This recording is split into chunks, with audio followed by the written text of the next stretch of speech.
Hi, this is Troy Lewis, lead pastor of Steamboat Christian Center, and this is Vision Moments, an inspirational videocast that provides vision, insights, and growth opportunities for you to stay resourced and connected to our vision to love God and to love people. Can't wait for you to hear today's episode. Hey, my name is Blane Hewitt, and I'm the worship and tech pastor here at SCC. SCC's Vision Moments are inspirational videocasts that provide vision, insights, and growth opportunities for you to stay resourced, connected to our staff and leadership team, and engaged in our vision to love God and to love people. So this year I started something new. I started mountain biking. I thought, I've been here for a couple of years now. I might as well join the mountain culture and start a new hobby. So I just jumped right in. And little did I know how out of shape I was for this. Who knew you had to be in pretty good physical shape to climb up a mountain on a bike? Like, who even thought of that anyways? I sure didn't. I was hit very quickly with an awakening of where I was physically. And one of the first big rides that I did was a trail here called Morning Gloria. It's up on Emerald Mountain. If you bike in Steamboat, you know this trail. It's a long, steady climb to the top. And it about killed me, literally. I literally thought I was going to collapse and my friends were going to have to just carry me back down the mountain. It took me almost 2 hours to get all the way to the top. And so this moment took me back to a couple years ago. In 2017, my family experienced a day that shook us to our core. My brother suddenly passed away from a heart attack. No signs leading up to this day, just gone in an instant.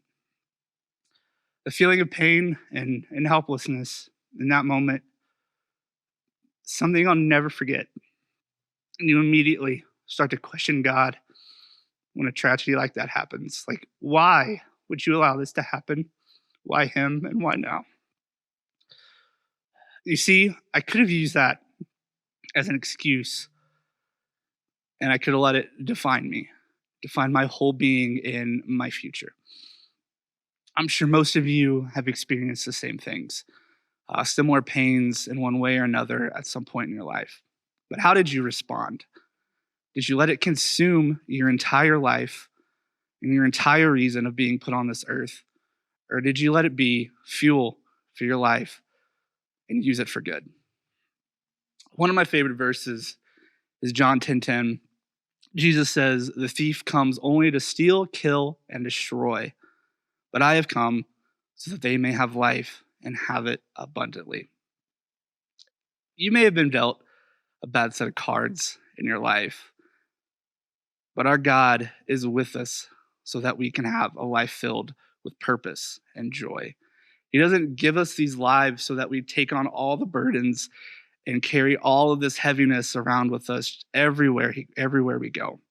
He came so that we can live in freedom, and he gave us the ability to share the pain and what we've been through. Don't let your past be an excuse, but let it be your reason to live an abundant life. Don't let your misery overcome your story. Maybe God can use your past pain to help someone else that's going through the same experience you've had so that they can find hope too. Now, since that first trip of Morning Gloria, it really changed me. I let that experience, along with the thought of my brother, to completely flip my mindset.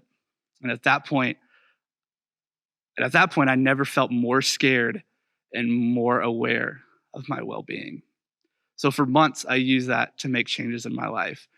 Not only did I find one of my favorite hobbies in biking, but it allowed me to get in the best shape of my life, to change mine and my family's trajectory for health. And just a few days ago, I did that trail again, but this time I found myself at the top in 40 minutes and actually feeling pretty great, surprisingly. All because I didn't let my past become an excuse. It became my reason to live a fuller and more abundant life. My brother Barry dying could have been an excuse for me to just sit in my depression, to give up, to walk away from my calling, my ministry, my family. It would have been easy to walk away from everything that God wanted for my life and to let it completely consume me. But I chose to make it my reason for living, both physically and spiritually. And I know God wants the same for you. He wants to use your story to make him known. So God, we thank you that you are good. And we thank you for using our stories to show us that there is hope in you. God, let us become more aware of what is consuming us and help us turn that into the reason that we can refocus our lives and to help others and to love others.